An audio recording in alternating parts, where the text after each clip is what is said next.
Preguntaron de Venezuela, porque hablar de Venezuela en este momento es hablar de México, así seguro. Por ahí les voy a poner la liga, o en Facebook, o en YouTube, o se las pasamos a los compañeros del buzón, de una magnífica entrevista que Telesur le hace a Thierry Meyssan, francés, de la red Voltaire. Devela cuál es el mecanismo norteamericano. Y las hipótesis de Meyssan son espantosas. Él llega a afirmar que no les interesa el petróleo de Venezuela a los gringos. Les interesa destruir al país. Porque los venezolanos no solamente tienen petróleo, tienen oro, tienen coltán, tienen uranio, tienen torio. Y ellos, veamos lo que está sucediendo, lo que sucedió en Yugoslavia. Los gringos se meten a promover la guerra en Yugoslavia y Yugoslavia quedó fragmentada en 7 países, muchísimos más fáciles de controlar, países pequeñitos, Eslovenia, Montenegro, Serbia, los ponen a pelear entre ellos. De hecho, lo que dice Thierry Meyssan da el testimonio de un equipo de francotiradores italianos que estuvieron presentes en Medio Oriente y cuyo papel es el que militares jugaron el 2 de octubre de 1968 en la Plaza de las Tres Culturas. Disparar contra unos y disparar contra otros. Se dispara contra los estudiantes que dicen nos agrede el ejército. Y se dispara contra los militares para decir nos dispararon los estudiantes. Bueno, pues un equipo de francotiradores italianos ha estado en varios países haciendo esto. Y ya lo hemos visto en Venezuela. Francotiradores que disparan contra gente pro Maduro y contra gente en contra de Maduro, de tal manera de exacerbar los ánimos y de decir, ellos nos están matando. Son planes verdaderamente maquiavélicos. Y lo podemos ver ahorita en Siria, que además es curioso, vean los gringos, Siria, Afganistán, Irak, Venezuela, países con recursos energéticos. Siria la están destruyendo totalmente. Estamos ante una guerra de quinta generación, se llaman golpes blandos, como lo vimos en Brasil. ¿Qué hacen en Brasil?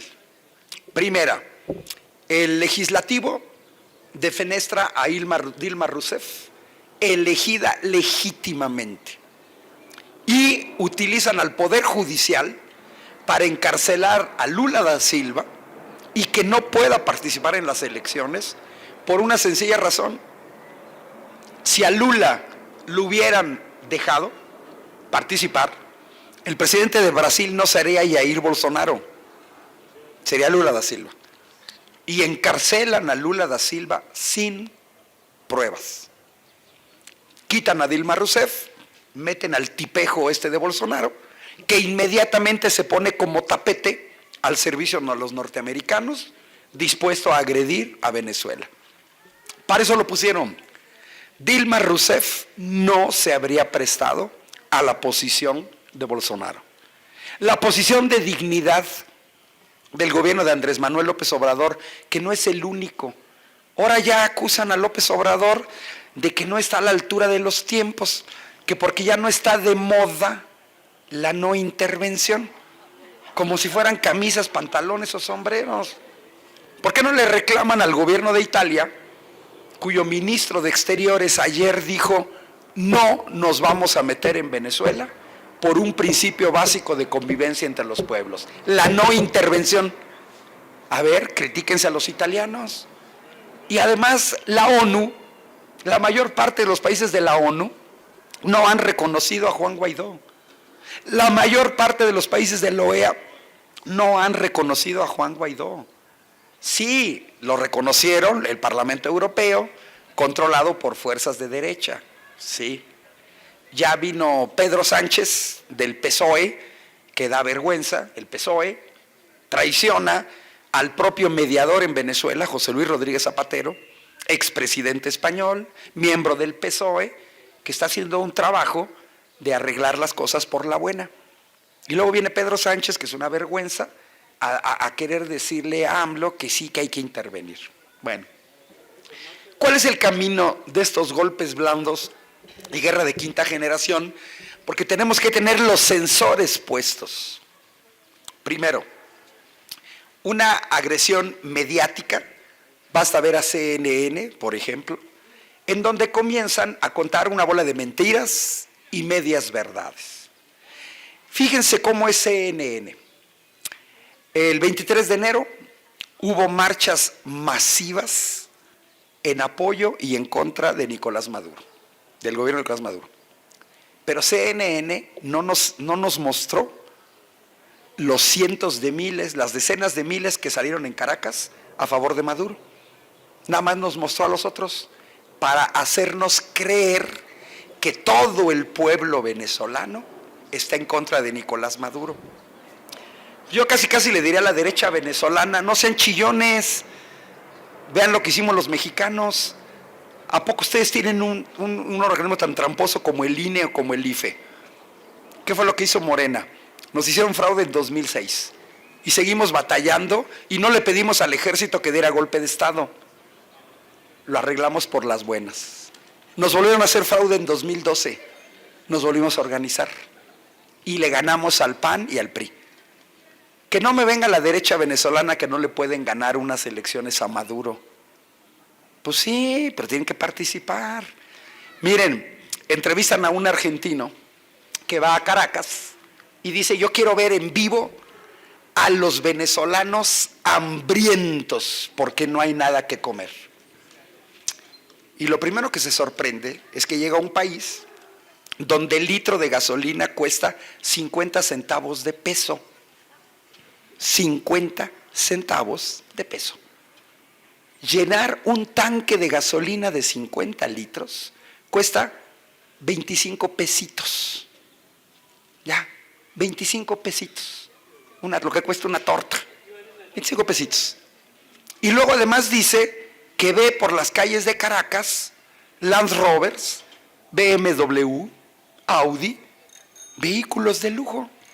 Y yo lo veo y vean y observen una cosa en muchas de las cosas que nos muestra CNN y una cosa que yo observo, la manera en la que están vestidas la gente que protesta. Traen ropa de marca, buenos zapatos, buenos relojes, traen buena ropa, no se ven desnutridos por ningún lado, por ningún lado. Es más, le tupieron a un empresario español que hace más o menos 8 meses subió a su cuenta de Facebook una serie de fotografías de supermercados venezolanos con productos de lujo. Jamón ibérico español, caviar y una bola de cosas. Y dice, esto es en pleno desabasto. Primero viene esa agresión mediática para que todos digamos, Nicolás Maduro, te tienes que ir porque eres un ojete. Todos, ese es lo primero, satanizar. Lo hicieron con Saddam Hussein y lo hicieron con Gaddafi en Libia. Primero es el desprestigio, el ponerlos como un asco. Pero les recuerdo que los primeros que sostuvieron a Hussein fueron los gringos. Y esto tiene que entender la derecha venezolana y los colombianos. Asusaron a Hussein contra Irán y esos dos países combatieron por culpa de una guerra norteamericana y pagaron con más de 1 millón de muertos. Pues agárrense colombianos y brasileños, va a morir su gente por la irresponsabilidad de su gobierno. Ahora ya sale muy machito el secretario de Relaciones Exteriores de Colombia a decir, vamos a sacar a Maduro como sacamos a Noriega de Panamá. ¿Vamos?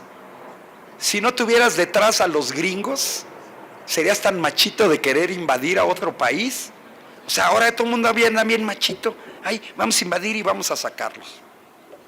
Segunda fase es la agresión económica. Cuba está bloqueada desde los años 60. Es un país que tiene 60 años de un bloqueo económico donde no le venden refacciones, donde no le venden alimentos. Y es lo mismo que han estado haciendo en Venezuela. En Venezuela, como lo hicieron en Chile, la derecha, hay acaparamiento de productos. No los venden, los esconden para generar un desabasto. Y ya los de mexicanos ya lo vimos. el desabasto genera enojo en la gente y ellos lo que quieren es tensar, que la gente se enoje. Entonces te oculto el arroz, te ocupo el maíz para las arepas, te lo oculto y viene y la agresión económica, los 7,000 millones de dólares que los gringos acaban de agenciar de Venezuela, de la petrolera Citgo, que pertenece a Venezuela, y el oro que no quieren regresar los ingleses. Fíjense, la meca del capitalismo, violando los principios básicos del capitalismo, que es: yo te doy dinero, banco, y yo, banco, no te lo quiero regresar.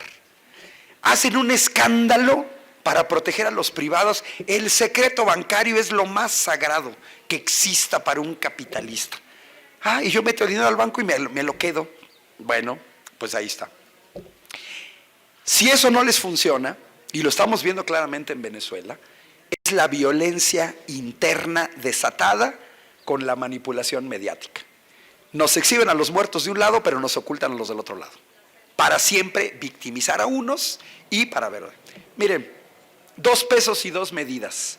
Este país acaba de ver a miles de hondureños atravesar famélicos este país, ellos sí, los hondureños sí jodidos, porque los ve uno en las calles y en los cruceros de varias ciudades mexicanas, pero los gringos no han pensado invadir Honduras, pues ellos quitaron y promovieron el golpe de Estado contra el legítimo presidente Manuel Zelaya en 2009. Entonces, los emigrantes venezolanos son de primera clase.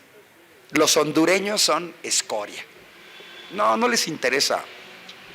¿Quién puede creer que Donald Trump, un presidente nefasto que da la orden de enjaular a niños y de separarlos de sus familias, puede estar interesado en los derechos humanos?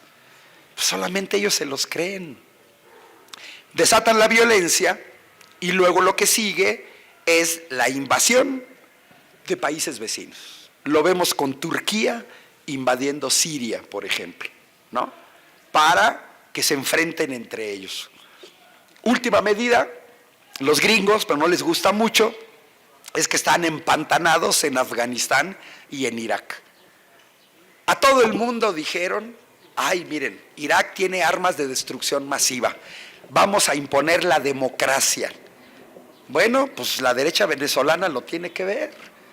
Si le sale bien, tiran a Maduro, imponen a Guaidó y van al gobierno y privatizan PDVSA.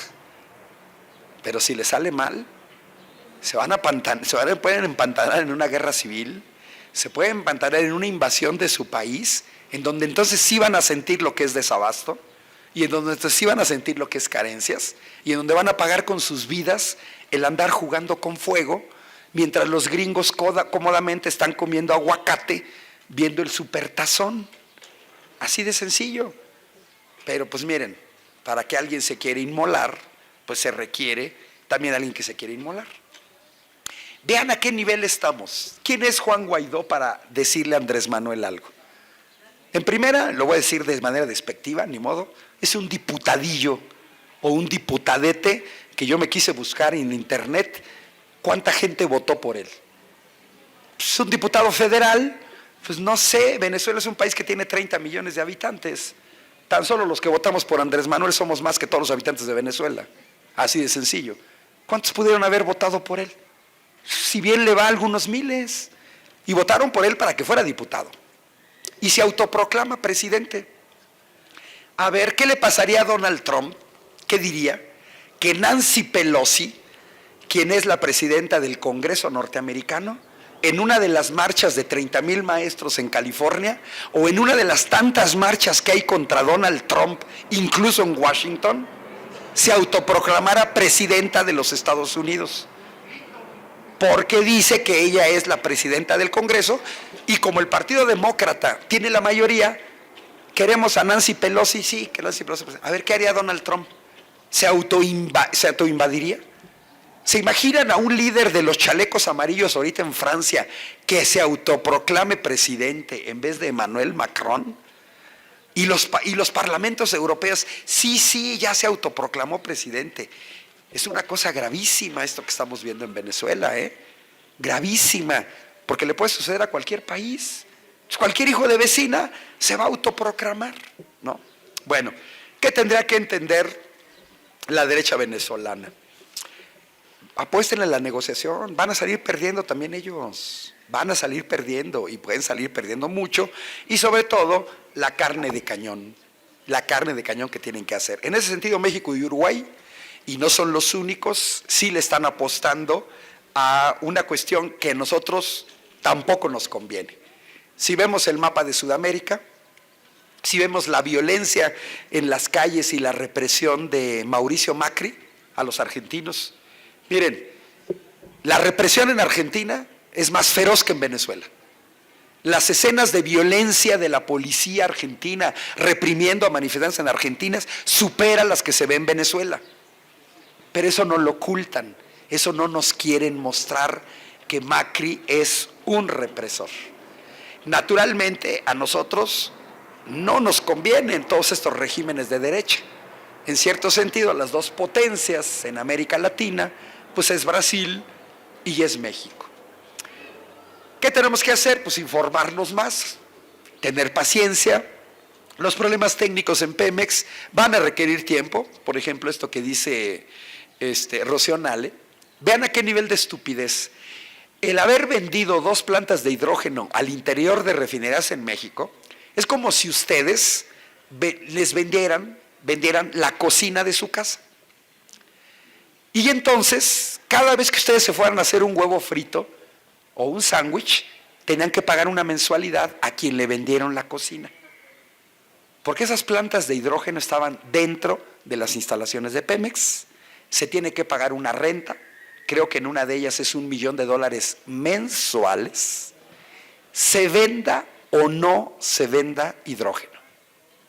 Yo que me esperaría una revisión de los contratos, quién compró, a quién autorizó esa venta, y que nos digan los nombres y anular esos contratos. Recuperar esas plantas le costaría a este país 4,000 millones de pesos. Me parece que una fue en Salamanca y la otra, Salina Cruz no, porque Salina Cruz no tiene, puede ser Tula y Salamanca. Salamanca seguro, Salamanca vendieron una. Entonces, pues, yo los invito a que sigan estos esfuerzos con el buzón, a que seamos difusores. Le llevamos una ventaja enorme a panistas y priistas. Tenemos más argumentos, tenemos datos y tenemos el desastroso gobierno que hicieron ellos, sus resultados. Así es que pues hay que retarlos a debatir, hay que dar datos, etcétera. Y a final de cuentas, a nosotros lo que nos interesa no es un revanchismo. Le apostamos por un gobierno diferente y lo estamos observando. Los programas del nuevo gobierno son diametralmente opuestos a lo que habíamos visto en 30 años de neoliberalismo. Y van apenas 2 meses. Nos tenemos que organizar, sí nos tenemos que organizar. Cada error de nuestro gobierno lo van a magnificar. No la tienen tan fácil, en el sentido de ya no tienen el control absoluto de los medios, pero si se acuerdan, ya hubo un grupo de empresarios de Monterrey que hicieron una vaquita de $20 millones, 400 millones de pesos, para hostigar a un gobierno legítimo. Fíjense cómo son las derechas, 400 millones de pesos para hostigar a un gobierno legítimo que ganó las elecciones. Eso sí no lo critican. O sea, eso les parece natural, criticar a un gobierno legítimo que ganó con más del 50% de los votos. Pero algo está cambiando. También hay empresarios que están apoyando este gobierno y la razón es muy sencilla.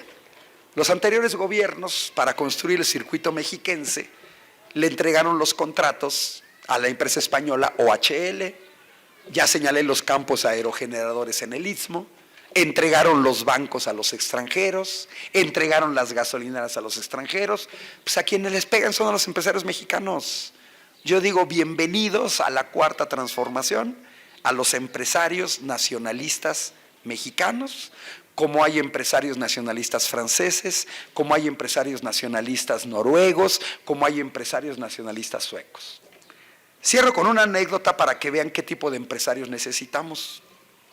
Yo trabajé 10 años en Italia Y me tocó ver en primera mano cuando los coreanos le quieren comprar a Agnelli, el dueño de la Fiat, el principal productor de automóviles en Italia por décadas. Entonces los coreanos le quieren comprar su fábrica a un señor de 80 años.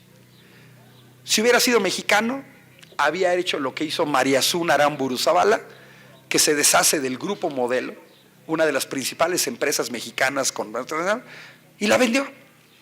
Y se la vendió a un grupo belga, a un grupo brasileño, por hueva. Ay, qué hueva administrar una empresa transnacional.